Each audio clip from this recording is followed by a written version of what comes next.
transforming this charity shop frame into a beautiful gift, all using my Dremel 4250. Okay, so first up, let's take a closer look at this frame. I found this in a charity shop for £1. It's pretty old-fashioned, but I love the fact that it was real wood, nice and chunky, and lots of scope to transform it. So I'm going to be using the Dremel 4250 Rotary Tool and a whole bunch of accessories. The great thing about Dremel accessories is they're all colour-coded, so you know what their use is, and I've got them all organised in this little plastic toolbox. So one of the first things I did was familiarise myself with the Dremel. This is going to be one of the first big projects that I've done with it, and so I had a really good test with all the different accessories to see what they did. I tested them on various materials and loads of practice, especially with the engraving bits. Testing out is the perfect opportunity to make mistakes, and boy did I make mistakes. I found that the Dremel worked much better in a certain direction based on its clockwise movement, but testing out was a brilliant opportunity to make these mistakes rather than making them on the actual frame.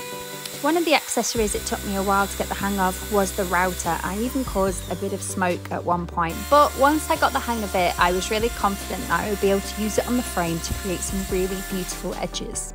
One of the first things I did was to dismantle the frame, take the picture out, so I've got just the bare wooden frame. I also had decided that I wanted to chop down the sides a little bit, so I've measured out this and drawn out with a ruler so I can follow the line. I'm then going to use the Easy Click wood cutting wheel to trim off this excess, and all I did was run the wheel along the line gently to create a sort of score effect, and then cut deeper and deeper with each pass. Because of the thickness of the frame, I did have to flip the frame over and cut from the opposite direction as well, but it did it really well and pretty smooth. Next up was sanding. I used a mixture of sanding bands and also sanding discs, and I wanted to not only sand that cut edge that I've done because it was a little bit uneven, but also sand this awful orange finish off the whole of the frame. This created a huge amount of dust, so I did wear a pretty heavy duty dust mask. The sanding disc was especially good for getting flat, even sanding on those edges, and it got them super smooth.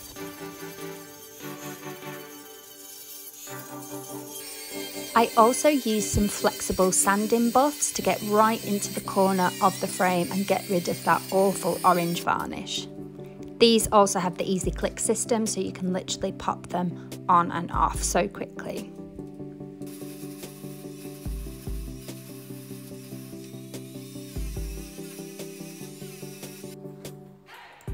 So next up was using the router attachment to route the edges of the frame, and even though I'd had a good practice on a practice piece of wood, I did still make a couple of mistakes. However, overall, I'm really happy with the routed finish on the frame, and I think little imperfections just add that bit of personality when you're making things, and I really don't think that it matters. So I decided I wanted a wildflower theme on my frame, and so I drew out a design and then transferred this onto tracing paper and transferred that wildflower design onto my frame using the tracing paper and a pencil. I'm then going to trace this design with various wood engraving bits. So I'm now going to swap to the flexible shaft accessory, and I've also got the hanging tool stand attached to my desk as well, which is so handy for getting the Dremel out of the way, and obviously you can still access it for the speed and for the on-off switch. So I used a whole host of different accessory tips for engraving this design, and it was all a little bit trial and error. I really loved experimenting with the different shape accessories to create different shapes in the wood. Some flat-ended bits were really good for making straight lines. Others that had a rounded tip were so good at creating little circular dimples for the seeds on flowers. Some sections I really carved into the wood to create a really deep relief, and others I just added very fine line details. I also created leaves using a rounded end bit, and I used a very, very fine pointed tip to do really, really small detail in the engraving. But I loved how easy it was to switch between the different bits on the flexible shaft, and I could just have a go at creating different shapes. So once I'd finished engraving, I gave the whole frame a light sand and a clean with my hoover to get rid of any excess dust. I then decided that I wanted to give the frame a coat of white wax, not only to give the frame a nice distressed look, but also so the wax would go into all the engraved details and really show up those flowers that I'd created. Then I added some perspex into the frame, which I also cut using my Dremel, and I added some rope to the back to hang it using a staple gun. And here's the finished frame. I think it looks absolutely beautiful. I've added some real foliage into it, but you could also stick a picture in there.